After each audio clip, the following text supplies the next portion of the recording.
Gujarat science and technology વિભાગના સહયોગથી Bhuj regional science centre ખાતે કચ્છ, મોરબી, સુરેન્દ્રનગર અને બનાસકાંઠાના 400 જેટલા વિદ્યાર્થીઓ માટે સ્ટેમ ક્વિઝ સ્પર્ધાનું આયોજન કરવામાં આવ્યું હતું।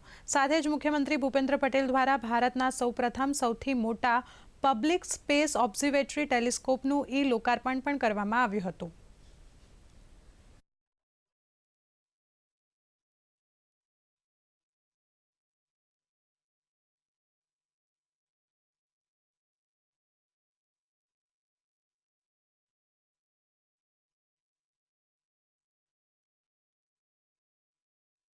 આ સ્પેસ ઓબ્ઝર્વેટરી છે એની અંદર ભારતમાં સર્વપ્રથમ કહી શકાય એવા લોકો માટે ખુલ્લું એવું 24 ઇંચ વ્યાસ ધરાવતું ખાસ ટેલિસ્કોપ અંદર ફિટ કરવામાં આવ્યું છે, જેને ડીપ ફિલ્ડ ટેલિસ્કોપ કહેવામાં આવે છે।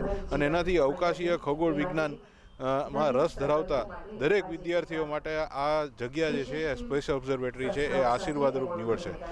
अलग अलग सेंटर में अलग अलग विभाग में पूरा विज्ञान और टेक्नोलॉजी ने आवरे छे અને એ છે ને આપણા બાળકો જ્યારે એમ કે મોટા થશે અને મોટા થાય છે એને ખૂબ જ કામમાં આવશે, એજ્યુકેશનમાં કામમાં આવશે। એને શું કરવું ભવિષ્યમાં, દેશ માટે શું કરવું, કેવી રીતે આગળ આવવું, એ બધું છે ને એ લોકોને એમાં જ્ઞાન મળશે। અને આપણે ખબર છે કે Rome was not built in a day, કેમ કે રોમ એક દિવસમાં રાતોરાત ન બને। આ બાળકોને નાનપણથી પ્લેટફોર્મ પૂરું પાડવામાં આવે છે।